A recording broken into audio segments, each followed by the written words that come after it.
Hello guys and welcome to episode 70 of the Beat Your Backlog podcast, a podcast discussing the things gamers like to put off, get to another day, and oh yes, will definitely beat later, their backlog.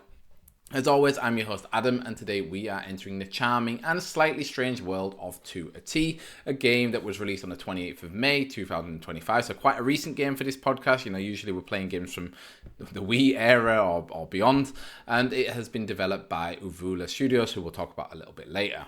And whilst playing this game, it got me thinking about one of the best things that I like about video games is that they can be a multitude of different things to a lot of different people.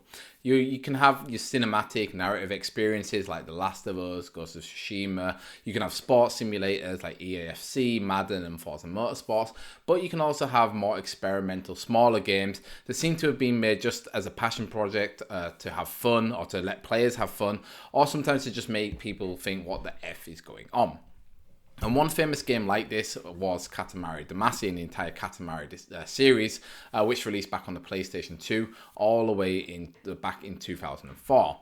And that game was an action puzzle title that saw your character, a green robot looking fellow, rolling items from the environment into a ball like a dung beetle, collecting more and more items until the ball grew almost to a planet size.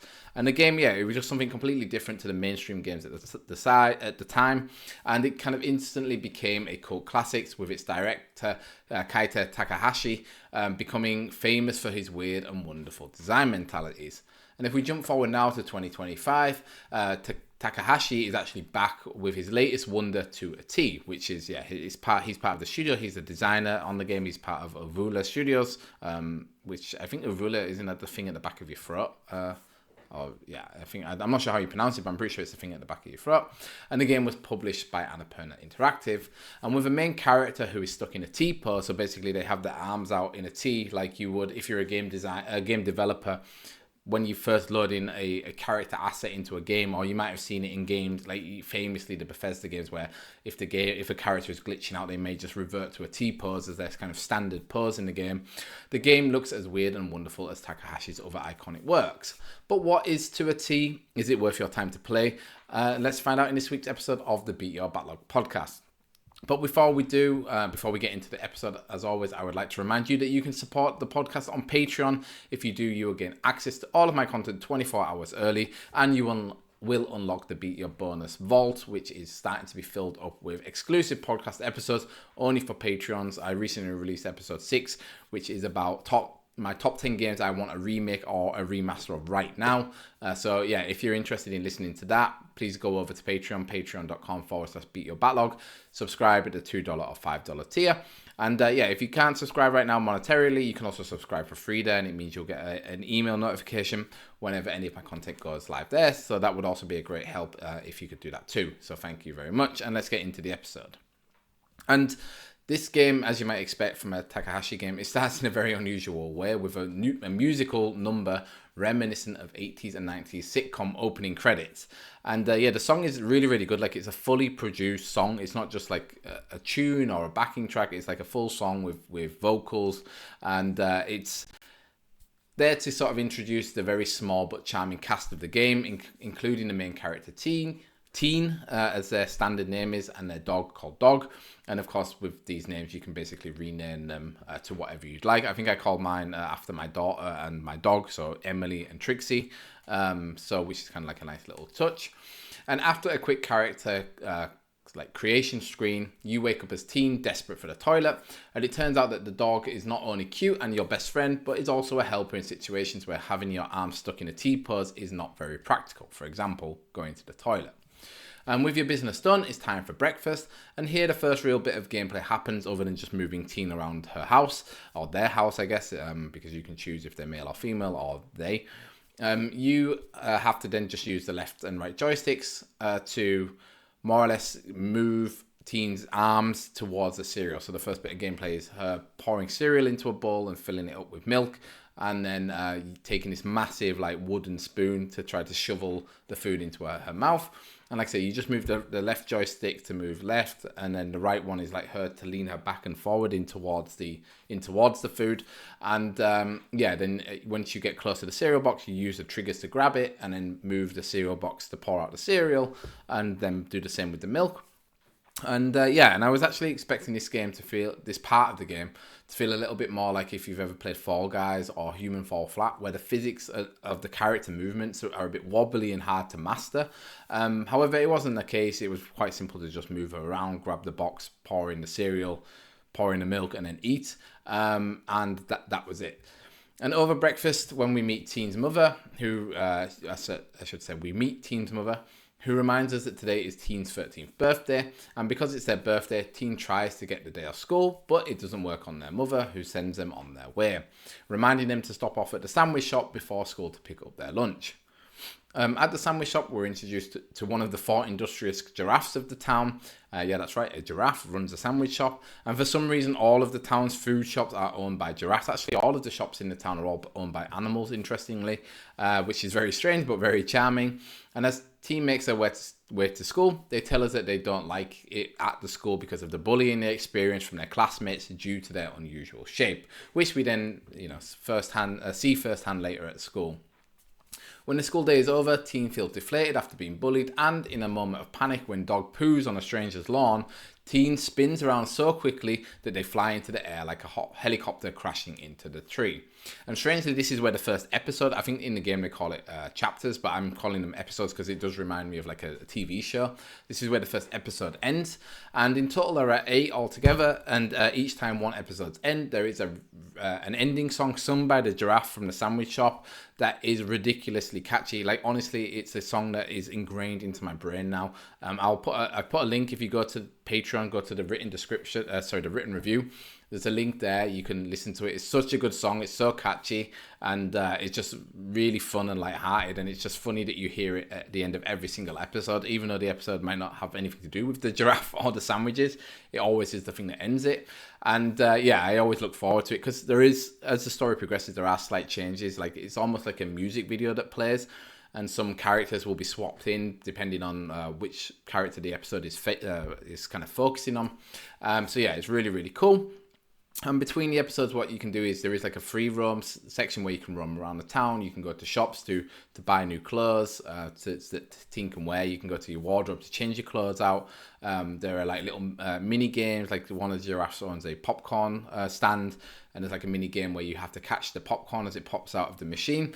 So yeah, there is a bit of free roaming to do, but then what you have to do is to start the next chapter, there are these floating red balloons with the chapter number on it. So if the next chapter is chapter 2, it'll have a 2 on it, and you pop that balloon, and then that starts sort of the cutscene for the next chapter.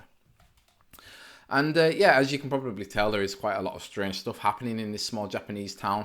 Why is Teen the shape they are? Why is Teen's mother oddly evasive when talking about Teen's father? And why on earth can they fly?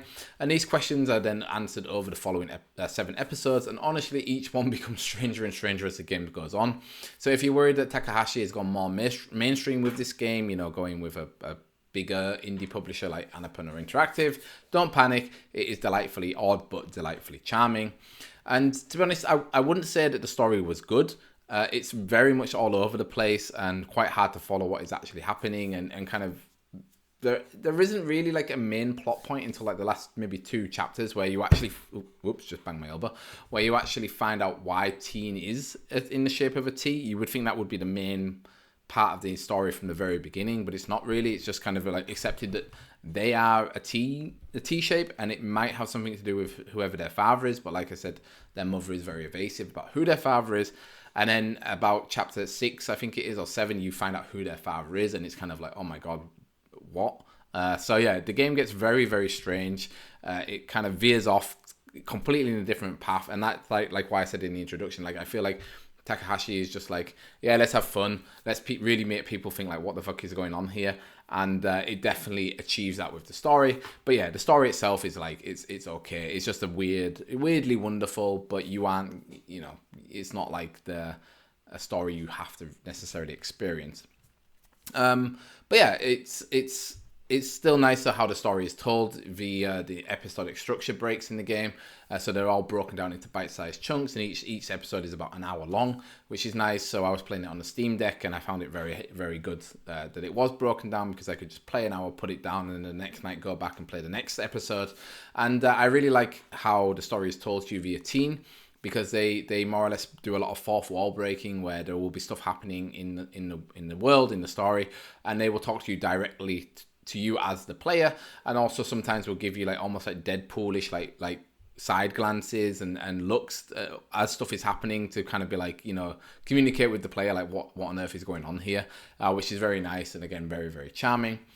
And furthermore, I think the characters in the game are really, really charming and memorable. I especially like the teacher, Mr. Mushroom. He's a science teacher who has dark green hair shaped like a mushroom on his head. And he's like very famous for, there's this big incident that happens at the school, and the news go there to make a report on it. And he basically has an interview and then asks out this news presenter live on air, and he gets like a lot of credit from the kids in the school for doing that, which is quite funny. And the characters, they reminded me a little bit of like Animal Crossing, or when I played Harold Halibut, also like that.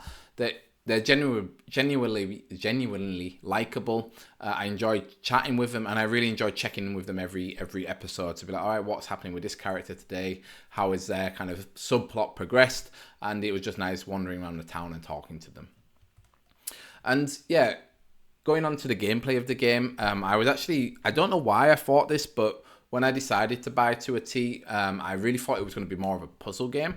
And it turns out it isn't really a puzzle game at all. And I was thinking, like, because your character is a T-shape, I was expecting sort of like Tetris-like puzzles where you'd have to maneuver your character in, again, maybe with kind of physics like Humans Fall Flat, where it's very hard to control them because they're in this T-shape, and maybe you have to move them around these obstacles, or like I said, like Tetris, like do like T-spins to get them into through doors, or into vehicles or whatever. However, that's really not the case. The gameplay in To a T, to be very polite, is very light.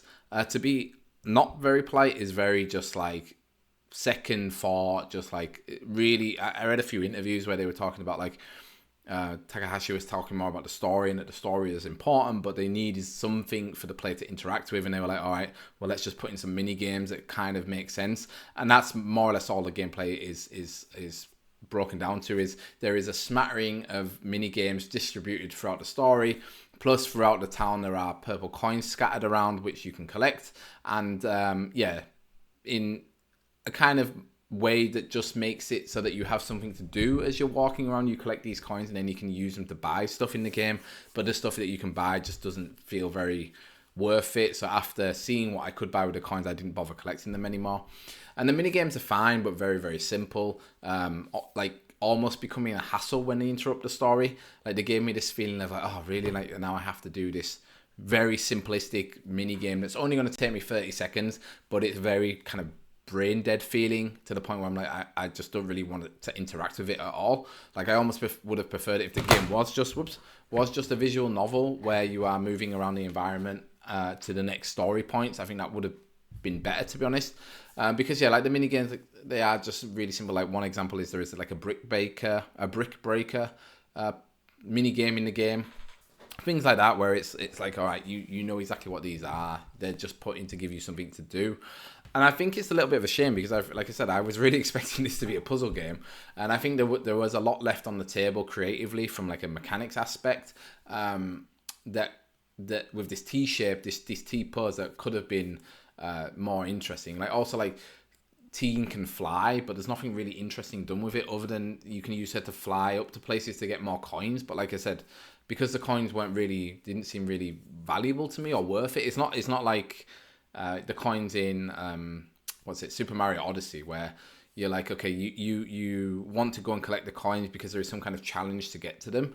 It's more like there are just coins there so that you go over there and have something to do between going from episode to episode. So I think, there was a lot of things that they maybe could have done a bit more with the mechanic, which I think would have made the game way better. But unfortunately, they didn't get that creative with it. However, where the creative juices aren't lacking in the game is the art and animation. And as usual games that I decide to play, the art drew me to a T, because its style isn't something you normally see in video games, and it's kind of hard to explain how it looks, but the art style looks very simple, almost kind of like amateurish, like as if someone was playing around in Blender to make like their first human character assets, like 3D assets. Like everything is very smooth and rounded. There aren't really any realistic looking features on the characters apart from their nose. Their eyes are kind of like almost if you ever made a Wii in back on a sorry, not a Wii, a Mii on a Nintendo Wii. Their eyes are kind of like just 2D assets on their face. Like there's no like real sculpting to the face in any realistic portions. Everything is just very smooth and simple looking. But I absolutely love this stylization. Like like I said, it reminds me of the like a more modern Mii. Like as if Nintendo were to make a Mii now, I think this is how they would look. In addition, everything in the game has a cool texture on it that reminds me of something called flocking, which if you're into action figures, you know what flocking is. If you ever played with the Sylvian families, like the little rabbits, where it's made to look like, or to feel like they have fur. It's kind of like that, or more maybe for this audience, maybe as a kid you grew up with Action Men and they had like flocking on their hair to make their hair texture feel real. It kind of has that feeling to it, and it's just an interesting mix of this very simplistic, smooth character, but with this sort of fuzzy look over them, it's like kind of filtered over them. Looks really cool, just adds a texture and an extra layer of detail to the characters and to the world. It just really works, almost makes it feel toyish, which is cool. And furthermore, while the character designs are quite minimalist in how they look, they still have some really nice animations and facial expressions that really add to the game's charm. And again, like I said a little bit before, that I think it's done really well with how Teen looks and interacts with you as the player, where they give you like a funny look, or they kind of wink at you, kind of things like that, where it's very simplistic looking, but done really well. Another thing that's done really well is the music into a T. It's very good. As I mentioned before, the intro and outro tracks are awesome, like fully produced music tracks that I'm pretty sure you could go to Spotify and listen to right now if you wanted to. And also not just that, but the backing tracks during regular gameplay are also excellent. Like it ranges from very just simplistic, like a cheerful piano melody, to like smooth jazz on a saxophone, and then to like full orchestral pieces whisking you off to another world. It's really nice, really high quality, which is nice to hear in like a more indie game. The only thing I didn't like about the sound design was in quotation marks, the voice acting. The voice acting in the game is not really voice acting in a sense of someone speaking. It is more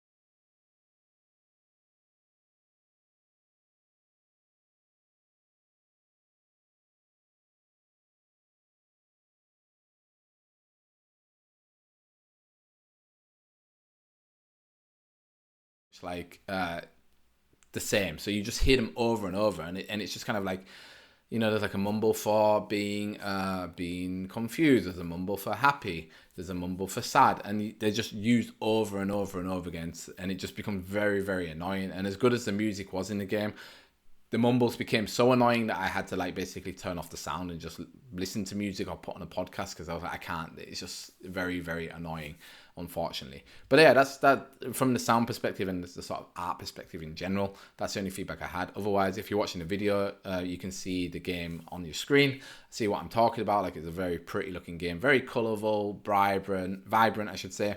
Easy to look at, easy to play. Back in the day, there was this sort of movement called Blue Sky Gaming. It is very much that, where it's just all colors, not nice and flat colors, nothing grungy or dark or gritty. It's just a very nice game to look at. So yeah, I was really impressed with the art, and like I said, if you go to watch or go and read the full review on Patreon, you'll see a lot of screenshots there, because it is a very pretty looking game. But that then gets us on to the end of this episode and the question, should you play to a T? And I think if you are a fan of Keita Takahashi's other games like Katamari Damacy or Katamari Forever, then I think it's worth your time to check out To a T. It has the same level of quirkiness and weirdness as those games, but it feels a bit more structured over its 7 to 8 hour story. I do think the story is good, and I like the characters. It's definitely one of those stories that gets better the more that you play, because it just gets stranger and stranger, compelling you to continue because you have no idea what's going to happen next. Then again, if you are not a Keita Takahashi fan, I don't think you need to play this game. The gameplay itself is very minimalist in a bad way, and it's limited to a few run-of-the-mill mini-games and collecting purple coins around town that don't really have any value. They're there to just give you something to do. Furthermore, if you're not into weird and quirky games, you probably won't enjoy the story either. That said, I do like weird and quirky stories, and I appreciate that designers like Takahashi are given the means to express themselves through video games, and I did enjoy my 7-hour playthrough of To a T because of its story, its wonderful art, and its amazing musical intros and outros. But in hindsight, I wouldn't have probably bought the game at its full price. I think I maybe would have waited for a sale, maybe getting the game down to closer to €15 for buying it. But I did buy it at launch, and I'm kind of happy to support these developers, and I did really think the game was going to be something different. Which was my own fault. I thought it was going to be more of a puzzle game, but it wasn't. So yeah, maybe my expectations were a little bit higher than they should have been. So yeah, guys, that has been episode 70. I can't believe we're on episode 70. It's crazy, of the Beat Your Backlog podcast. So I'd like to know, is To a T on your backlog or list of games to play? And are you a Katamari Damacy fan? I've never played Katamari Damacy, actually. So, you know, do you think I should play it? You can let me know, as always, if you're on Spotify, Patreon, or YouTube. You can let me know in the comments down below. So Spotify, if you didn't know, you can leave comments there as well. YouTube, you can also leave comments, and Patreon you can as well. So if you're listening there, please do leave me a comment and let me know if you're going to play To a T, or if you think I should play Katamari Damacy. You can also let me know if you're not listening on any of those platforms. You can let me know on social media by @me me on Blue Sky. Just search for Beat Your Backlog podcast. Or you can come and join our Discord server, the link to which will be in the description. And I would say come and join the Discord server, especially if you're listening around the release of this episode. It's Donkey Kong time, so we are playing Donkey Kong in the server, or at least I am, and a few others. Really enjoying it. Also leave me a comment if you've been playing Donkey Kong and what you think of the game, because I'd like to know your thoughts. And as kind of suggested before in the episode, make sure you go over to Patreon to read the full written review, look at the screenshots of the game. That really helps if you would do that. And also, if you're there, why not show your support by pledging at the $2 or $5 tier. As if you do, you get access to all of my content 24 hours before everyone else, and get access to my Patreon exclusive podcast, Beat Your Bonus. And like I said, in this month's episode, I gave you 10 games that I would love to see remade right now. There's also episodes about, last month's episode was about my initial reactions to the Nintendo Switch. Maybe not next month, but the month after, I'm going to do another one, especially now that we've had Donkey Kong. I'm going to talk a little bit more about how I feel about the Switch 2, and how Donkey Kong has kind of changed my thoughts on the Switch 2, now that we actually have like a Switch 2 game that is new and great. So yeah, if you're interested in listening to that, make sure you subscribe on Patreon. And if you're in the mood to listen to more content about a quirky indie game like To a T, that I think is actually much better than To a T, check out my Harold Halibut episode. I think it's episode 35 or 36. Yeah, much better quirky indie game. Go and check that out. And finally, yeah, if you haven't done so already, please make sure you leave a 5-star review for the podcast wherever you're listening. If you're on Spotify, Apple, Amazon, wherever. If you're on YouTube, please give a thumbs up. If you're on Patreon, please heart the episode. Any support that you can give helps, because it definitely helps the podcast grow, and it expands my reach to new listeners. So yeah, if you would do that for me, that would be amazing. But otherwise, guys, thanks so much for listening to episode 70. I'll see you in the next one. Bye-bye.